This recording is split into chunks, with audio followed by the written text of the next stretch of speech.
Good morning.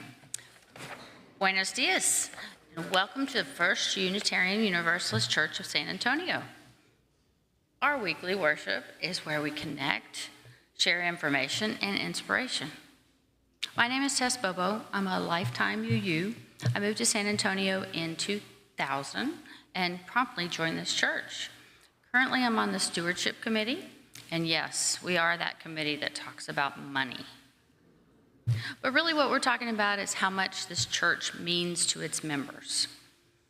And I want to tell you, I value this church a lot. So I give what I can, whatever I can, to support this church.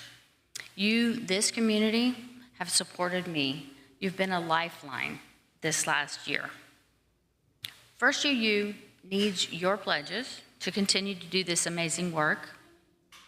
We, this congregation, need some of your treasure to survive, and we could also use your time and your talent.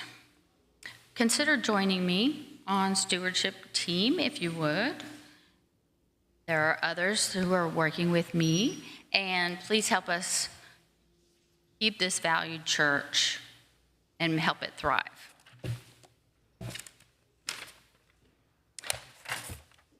Let's acknowledge this geographic place where we are currently located.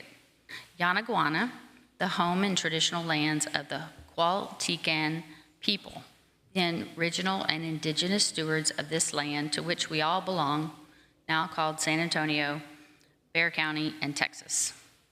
At our church, we strive to enact a universal love that binds us in mutual care and affection, especially in our work for justice for all and affection, especially in our work for our planet.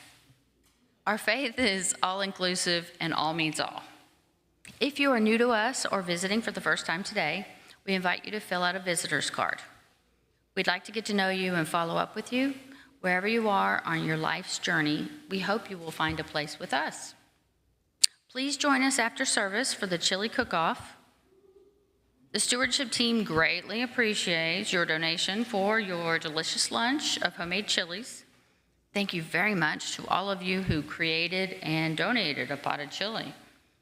As caring folks, we ask that if someone needs a little bit more time to get through the line or is heading to UU 101 or AL, please allow them the time to go ahead of you. Thank you.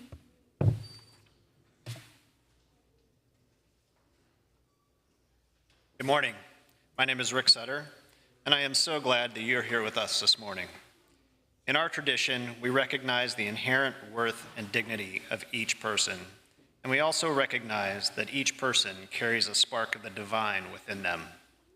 At this time, I invite you to turn to the people nearby and greet the sparks that are all around you.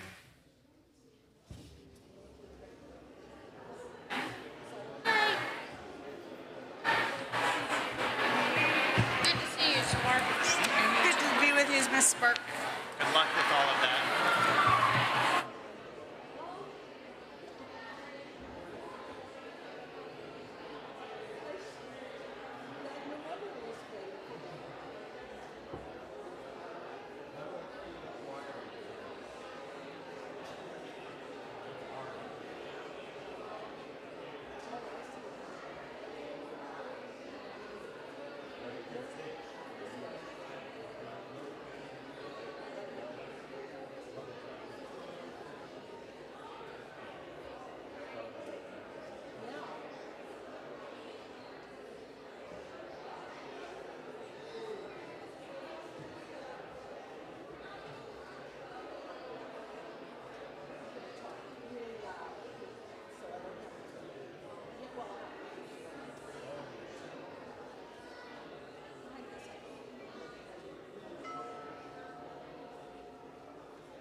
Good morning. My name is Leslie Hinson, and in recognition of the National Coming Out Day, I am lighting our chalice on behalf of our Rainbow Inclusion group. Here in this church, we allow ourselves to be seen. Here in this church, we claim our identity, we speak our truths. For we know To do otherwise would be unloving to ourselves and the entire congregation. For we know that here in this church, in the light of this flame, we celebrate our alphabet soup of love.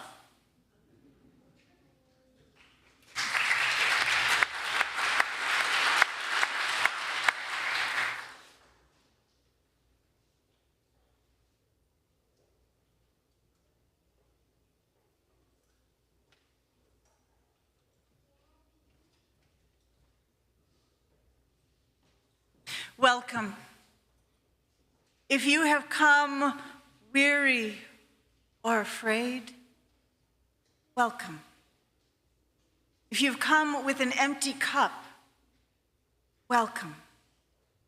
If you've come disheartened or disconnected, welcome. For here we will extend an invitation to simply be who you are. Here we will gather to inspire and refresh your spirit. And here we will all be involved in creating the beloved community. Welcome. Bienvenidos. Si vienes cansado y temeroso, bienvenido. Si vienes sin nada, bienvenido. Si vienes desanimado y desconectado, bienvenido. Aquí extendemos una invitación para si es simplemente quien eres. Aquí nos reunimos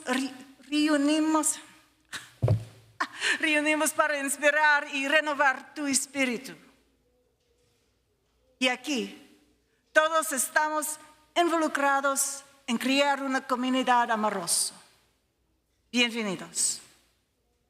Let us begin our worship time together in song from our teal hymnal number 1003, and Susan is going to give us instructions on how we're going to make this really cool.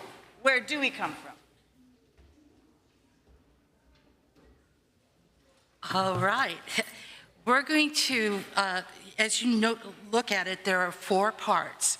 So what we're going to do is we're going to start by just introducing each part, and the choir will sing like part 1, and then the congregation will echo it.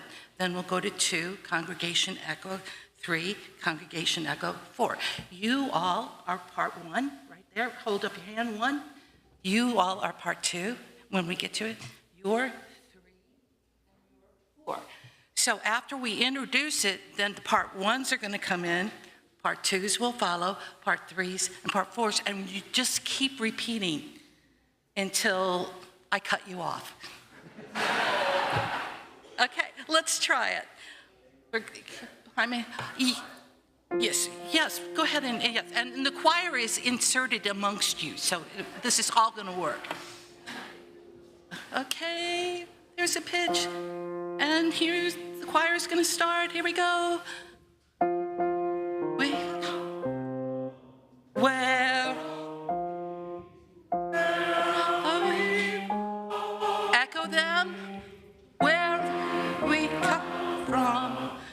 Where are we? Where are we? Choir.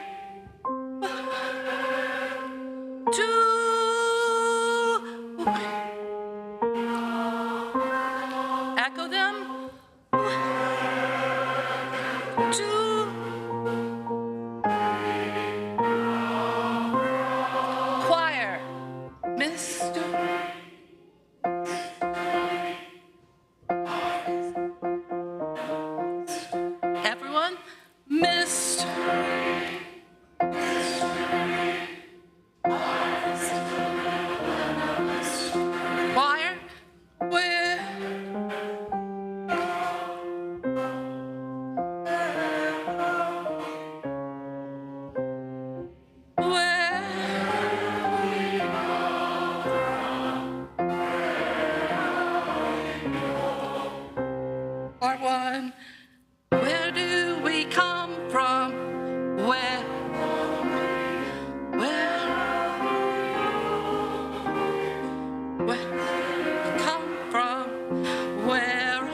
That was cool.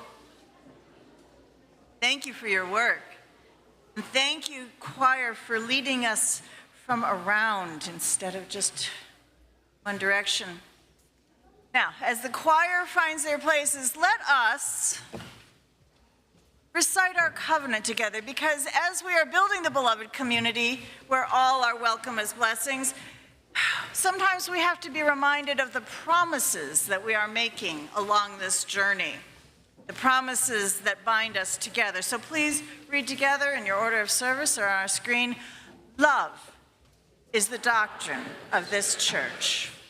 The quest of truth is its sacrament, and service is its prayer. To dwell together in peace, to seek knowledge and freedom, to serve humanity in fellowship, to the end that all souls shall grow into harmony with the divine.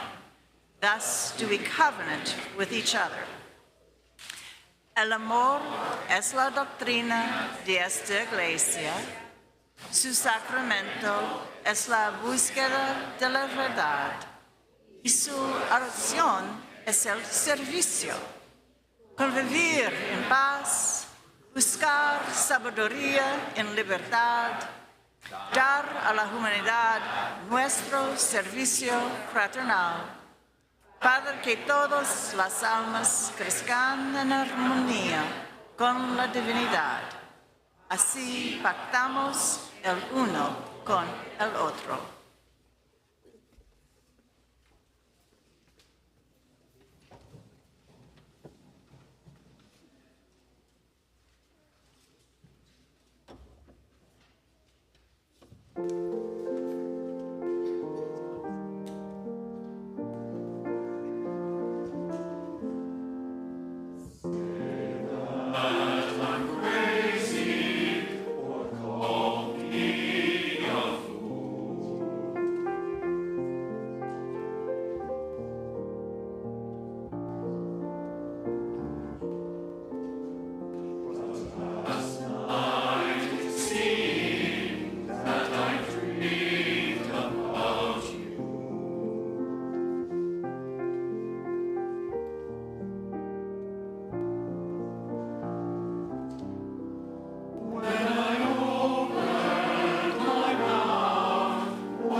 A week, there was rain,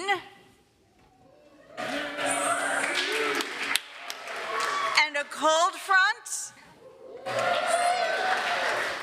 and a baby was born to a family in this congregation, and a tree branch fell, and everyone still expected dinner. So let me ask you now, how is your heart?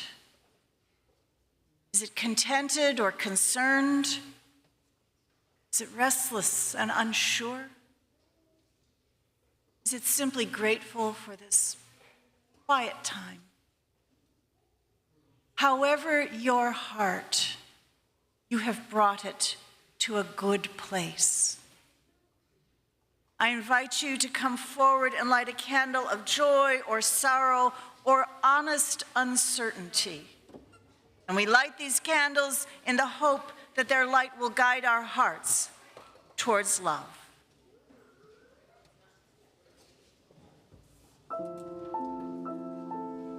Thank you, sir.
Reading from our book of joys and sorrows, friend writes, joy for the absolutely gorgeous weather this weekend.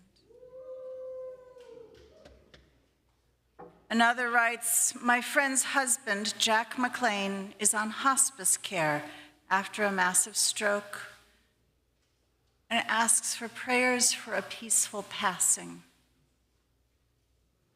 And another writes, my daughter passed away from cancer. Prayers, please. Know that you are not alone. For all these candles lit, and the candles lit only in our hearts, let us give thanks.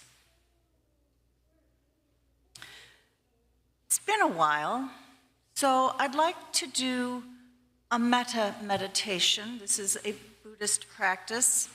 It's very simple, with words that are simple enough for everyone. We're going to say the words 3 times. The first time we say them for ourselves. The second time we say them for somebody we love, somebody we care about. And then the third time we say them for somebody with whom we are not in right relation. Which I mean by somebody who we're kind of annoyed with, or unhappy with, or dissatisfied with, or just flat out peeved. But we say these words for all. Some people might think that the third time is the most difficult, but I'm going to let you decide, okay? So I'm going to say the words first, and then you say them after me, please. First time, we say for ourselves, may I be free from danger. May I be happy in my mind. May I be happy in my body. May I have ease of well-being. Now, find a person that you love, a person you care about. Get that person in your mind. May you be free from danger. May you be happy in your mind. May you be happy in your body. May you have ease of well-being.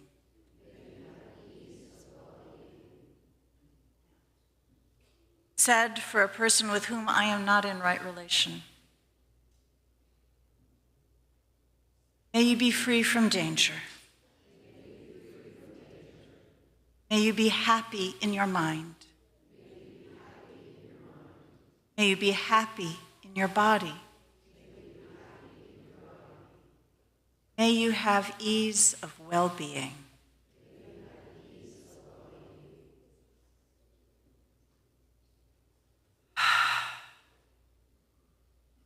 Deep breath.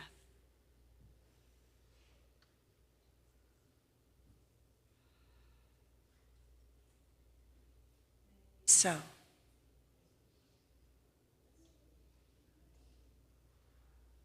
all right, I have a story. Actually, that might get in the way. Oh, no, okay, all right. Anybody who would like to hear this story a little closer is welcome to come up a little bit closer, because I'm going to sit right here. Good morning. Good morning, good morning, good morning, good morning, good morning. Good morning, good morning. It's good to see you people. How are you? Okay, today I have a story about some animals. And this is a story from a long time ago, a time that never was and always is.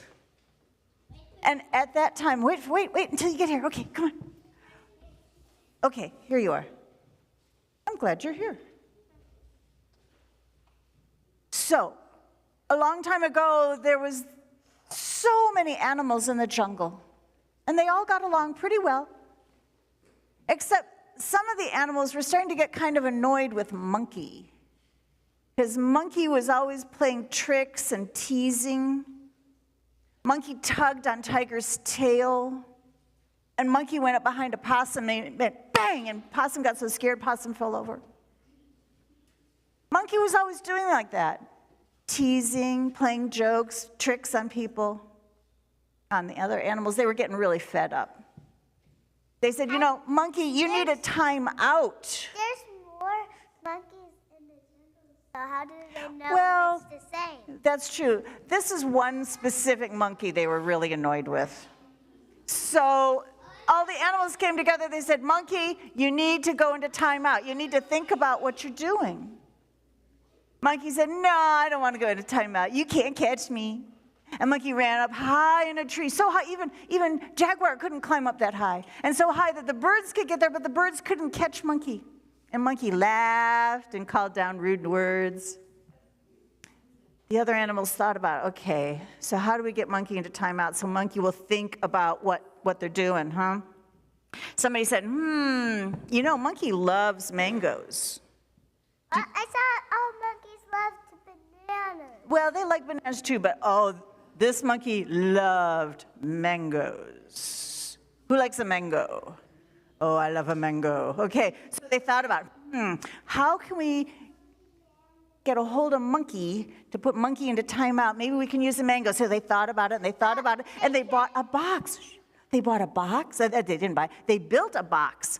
And on one side of the box was just about big enough to hold a mango, and they cut a hole on one side of the box. It was a hole just big enough to put a mango through. A nice, big, fat, juicy mango. And then they fixed the box onto the side of a tree, just about monkey height. And the box could not be pulled off the tree. And they said, okay. And then they slid the mango into the box. And they left it there. And then all the animals went and hid behind trees. And they waited. Why? And then soon, down monkey came from the top of the tree. Monkey saw the mango in the box. The monkey said, oh, I love a mango. And monkey reached their paw into the box and grabbed the mango and went to pull the mango out. But that hole was only big enough for the mango to go in or the paw to go in. But the mango and the paw together could not come out of the box. Monkey wanted that mango so bad, would not let go of that mango, but couldn't get it out of the box. Monkey even tried to pull the box off the tree, but the box was on tight. And so while monkey was struggling, monkey refused to let go of the mango. The other animals came and caught monkey and put monkey into time out. I would just open it from the top. There was no top. It was a locked box with only one hole in and one hole out. So monkey now was in time out. Monkey had a lot of time to think. And every once in a while, the other animals would come by and say, so, monkey, how do you feel about teasing people? I don't have time for that. I want my mango. Now, monkey stayed there for a long time. Eventually, monkey and the mango had a parting of the ways. I think what happened is the mango finally just got rotten and went mushy, and the monkey was able to pull the mango mush out, but by then it didn't taste good. Monkey had hung on to the mango too long. Mangoes don't stay forever. I know. Just like apples. So, what do you think? Have you ever hung on to something you wanted so much you got it and then it wasn't what you wanted it to be? Or have you ever wanted something and you got it and then you couldn't really enjoy it? Yeah, what did you think? You don't really like mangoes, that's okay. Some people don't. I love mangoes. You know, you don't know if you like mangoes? Well, okay, this all makes sense. You know why? Because we're all monkeys. Yeah, I know, we are. We're kind of monkey. We all came from monkeys. We're still kind of one of the monkeys. So, mangoes, it makes sense. I'm not a monkey. You aren't? Well, I am. I am. We're all not. Okay, we'll talk about that in our classes in the future. I'm going to take the mango home, but you may hold the mango. Can Yes. we eat it? No, it's not quite ready. It needs another day or two. It's still kind of green. All right, darlings, I really appreciate you coming up and spending this time. It's a heavy mango. Yeah. Not heavy at all. Ah. Here, I think this person would like to try holding it. Whoop, whoop, whoop, whoop, whoop. There goes the mango. Okay, one person at a time. Mango. Mango, mango. And hand the mango and that. Darlings, you want to hold the mango? Let us sing our beautiful children to their play or back to their families? Okay. Thank you. May the road you travel. Do you want to go be with your family?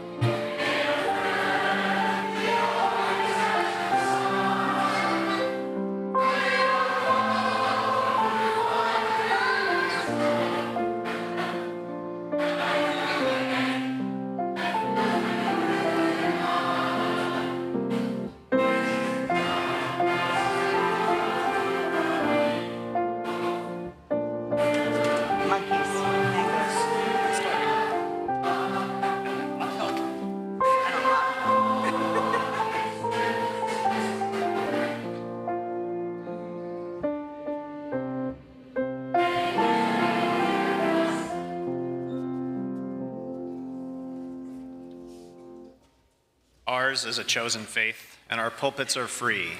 We rely on no larger institution to fund our programming or compensate our clergy. Thus, our weekly offering is a sacrament of this free church. Because this place sustains us, we give to sustain this place. Let there be an offering that sustains us all. May the ushers please come forward.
Dona nobis passem.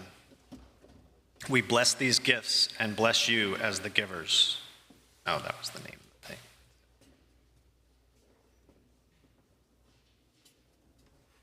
All good.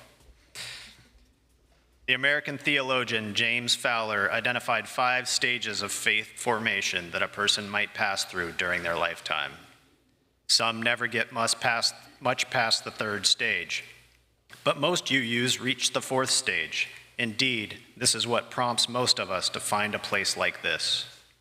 In the UU Faith Formation Curriculum, Journey of Faith, there is this summary of the 4th stage. See if it sounds familiar. This stage usually starts in late adolescence, 18 to 22 years old. However, Robert Keeley points out that people of many generations experience the kind of dissonance that comes with the real questions of faith that one begins to address at this stage of development. People in this stage start to question their own assumptions around the faith tradition. Along with questioning their own assumptions about their faith, people at this stage start to question the authority structures of their faith. This is often the time that someone will leave their religious community if the answers to the questions they are asking are not to their liking. Greater maturity is gained by rejecting some parts of their faith while affirming other parts. In the end, the person starts to take greater ownership of their own faith journey.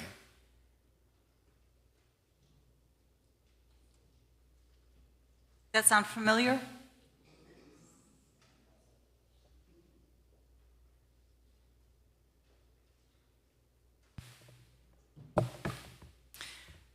Sometimes I look around my house and I wonder, what would I grab and carry with me if there was a crisis and I had to flee? And I think of neighbors who have lost everything in a flood or a fire. And I wonder, who would I be if I didn't have all my things around me? The actual reckoning has been less dramatic, but far more grueling. I've moved 3 times in the past 6 years. And each time I had to sort through all the things and look at each thing and decide if it was going into a box. And there are the piles, the keep pile, the giveaway pile, and the throwaway pile. And as I progress through all the things, I grow increasingly unsentimental.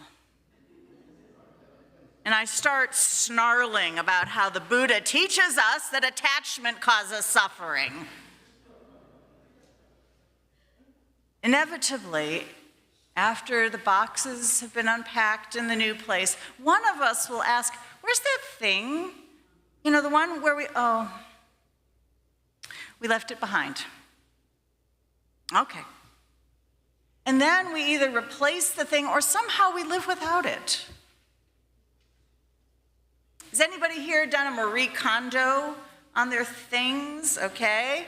Or started with some Swedish death cleaning? All right, these are all ways that we can be very intentional about choosing which things we are going to keep and which things we're letting go. And I want to point out that every method of decluttering has some underlying set of values, even a theology, that shapes how things are understood and cared for. Marie Kondo's method is rooted in animism, which is a theology that sees spirit residing in every thing, even material things. So it makes sense to thank them as you sort through them. You honor the spirit. Swedish death cleaning aims to ease the burden upon your loved ones after your death. That is rooted in caring about relationships. Now, going beyond the whole process of decluttering, considering what to carry and what to leave behind is the primary task of the heretic.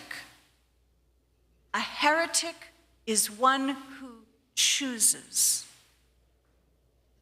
You, my very, very dear ones, You are heretics. You chose to walk in here, a place where there is no orthodoxy that tells you what is correct to believe, a place that has no creed. Yes, we are heretics, but we should not be sloppy about it. I've heard people say that Unitarian Universalists can believe whatever we want. And that, my friends, is dangerous and incomplete and immature. Do not fall for that. UUs cannot believe whatever we want. Each one of us is impelled to believe what we must, based upon our lived experience and our reflection. And frankly, it's a lot of work. You know that, right? Right? It should not always be convenient or comfortable to be a Unitarian Universalist. There's some work we all have to do now and then, sorting through the piles and deciding what will go into your theological suitcase. Your theological suitcase. That's how a dear Presbyterian minister friend of mine warned me as I began my training. She explained how she had seen it over and over, how bright-eyed folks arrived at seminary with their theological suitcases all neatly packed. And then at seminary, their suitcases get unpacked, and nothing then ever fits quite neatly back into place. And this can be very distressing for some people, because a person's theological suitcase is sort of like a computer's operating system. It's how a person understands the universe and their place in it. It's how a person makes sense of their experiences and categorizes chaos. It's the deep underlying code that carries old messages that were passed down to us. Messages like, God is watching everything, or humans are inherently problematic. You see, you might not have really taken a look, but a theological suitcase holds the inner workings of a person's core understanding of how things are. When my friend warned me about the whole unpacking process of seminary, I just laughed. I said, listen, I'm a UU. I've been a UU my whole life. I've been unpacking and rearranging and carrying around different theologies all my life. There's usually some bit hanging out the side as I'm going along, because sometimes my suitcase might just be jammed full of dirt-worshiping religious naturalism, and crammed in next to the teachings of Rabbi Jesus and the Buddha. And then at other times, it contains nothing more than the black t-shirt of existentialism. It varies by the day. And that's okay. That's okay for us. It is actually demanded of us that it is what we as heretics must do, because change is a constant, and as living creatures, we are living change. Ours is a living tradition. It's a practice of regular examination, and as theologian James Luther Adams taught us, revelation is not sealed, which means wonders are still unfolding, and questioning yields answers that we then must reckon with. With each new revelation, we must consider, how are we going to hold it? And if we are going to hold it, well, what else must we let go of? This is our work. If you're wondering how to begin, later this fall, Bridget and I will be leading a class in owning your religious past. And in that class, we're going to have fun unpacking and examining the things that we've been lugging around and figure out why some things just don't fit anymore, okay? It's gonna be a lot of fun. We're gonna pipe cleaners, modeling clay. Look for the announcements. We'd love to have you join us. In the meantime, here are some tips and tricks from someone who has done a whole lot of unpacking. As you are examining a thought, a belief, a cultural norm, or a fragment of theology, you can ask some questions. Is it true? Always true? Sometimes true? Only true for some people but not others? Is it true for me today? Is it useful? Always useful? Sometimes useful? Only useful for some people but not others? Is it useful for me today? Does it simply affirm what I'm already carrying, i.e., does it just match what's already in my suitcase? Or is it different in a way that helps me make sense of the other things that are in my suitcase? Here's a key question. Will it help me to be well? Will it help us all to be well? Because you see, that last one is really important, because we all find ourselves at a point where we are going to have to make some decisions very quickly about what values and theologies to carry forward, because our climate is at a point where we cannot afford extra time getting sentimental and standing there wondering if greed and usury actually might come in handy someday. What do you think? The old theologies that say God controls everything, or the humanism that places humans as the apotheosis of evolution, these theologies are not going to help us all be well.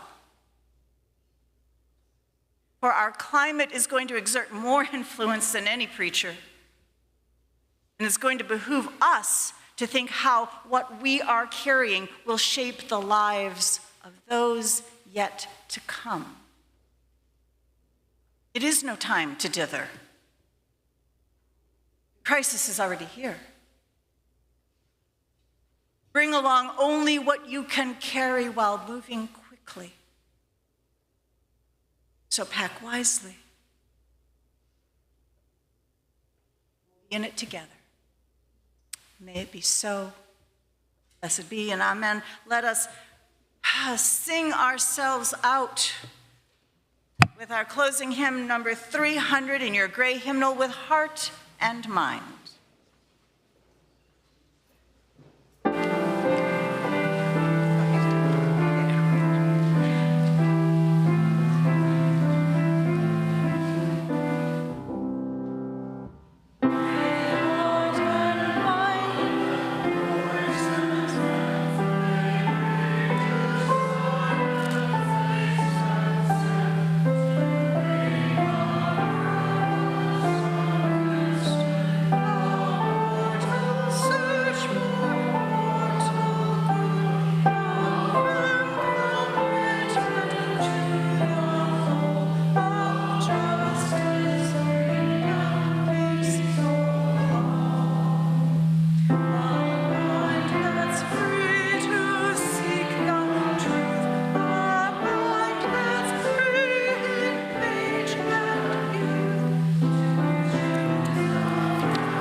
world, please take these words with you.